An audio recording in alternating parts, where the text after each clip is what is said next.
This video is about the university's formal process for appeals to the Academic Board. What is an appeal? An appeal is a procedure where you can challenge a formal decision made by the university about you and your studies. An appeal is the final stage in the process, so it's important to get it right. Not every decision can be appealed, so let's get into the nitty-gritty about how this works. Who can make an appeal? Current, recent and former students of the university can lodge an appeal, but only under certain circumstances.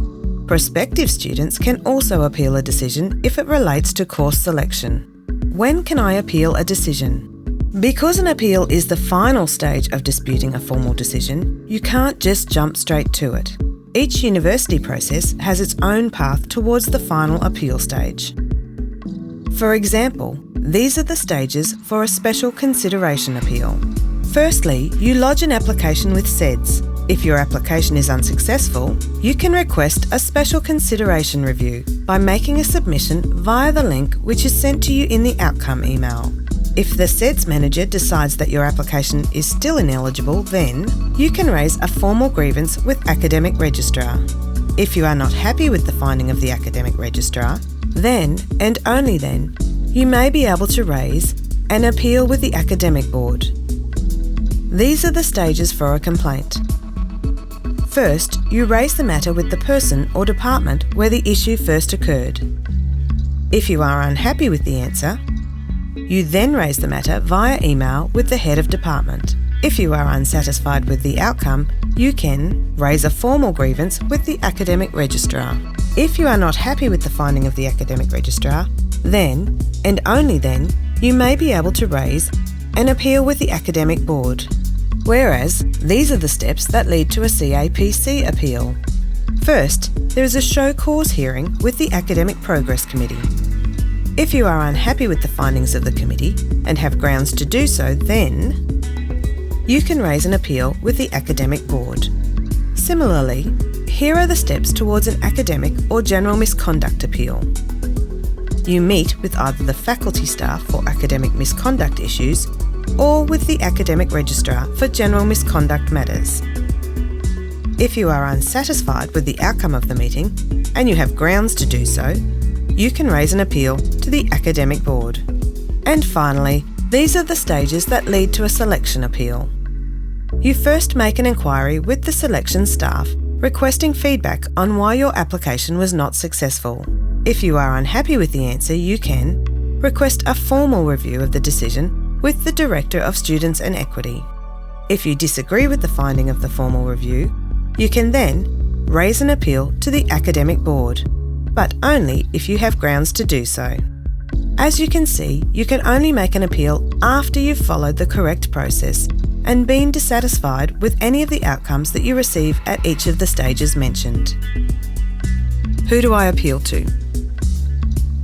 The part of the university that handles final appeals is called the Academic Board Student Appeals Committee. This is a panel of 3 senior academics, not from your faculty, who are carefully selected to ensure they're impartial and unbiased. Okay, I followed the correct process for disputing the decision and one of those circumstances applies to me. What other criteria must I meet in order to make an appeal? When someone at the university makes a decision affecting you, generally they have the authority to do so. The university can't reconsider their decision unless you give them a good reason or grounds for doing so. Students must meet at least one of the grounds for appeal. Students are unable to submit an appeal unless they can make a case for at least one of the following grounds. You could appeal if there's been a procedural irregularity. This means that the university did not put its own policy or rules into practice when making their decision, but the irregularity must have had a detrimental impact. You could appeal if there's new information available that would probably have affected the original decision, if the original decision maker had known about it. You could appeal if you think you can demonstrate that the decision was clearly wrong. For example, the decision may indicate that the decision maker did not consider information or evidence that would materially change the decision.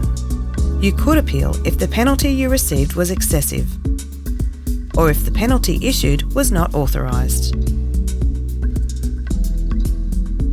What is the deadline for making an appeal? You must lodge an appeal within 20 university business days from the date you received the email informing you of the decision you're appealing. To calculate university business days, count all days except weekends, the end-of-year shutdown period, and public holidays observed by the uni. How can I make sure my appeal is properly considered? To make your appeal count, you must appeal in the timeframe specified or have a compelling reason for a late appeal. You need to have grounds for your appeal, as we've described, and you must make clear, well-structured arguments to support or evidence those grounds. Evidence is important. When you make assertions about things, it's important to back them up with verification where possible. If you don't do these things, your appeal may be dismissed in what is commonly known as on the papers, that is, without a hearing.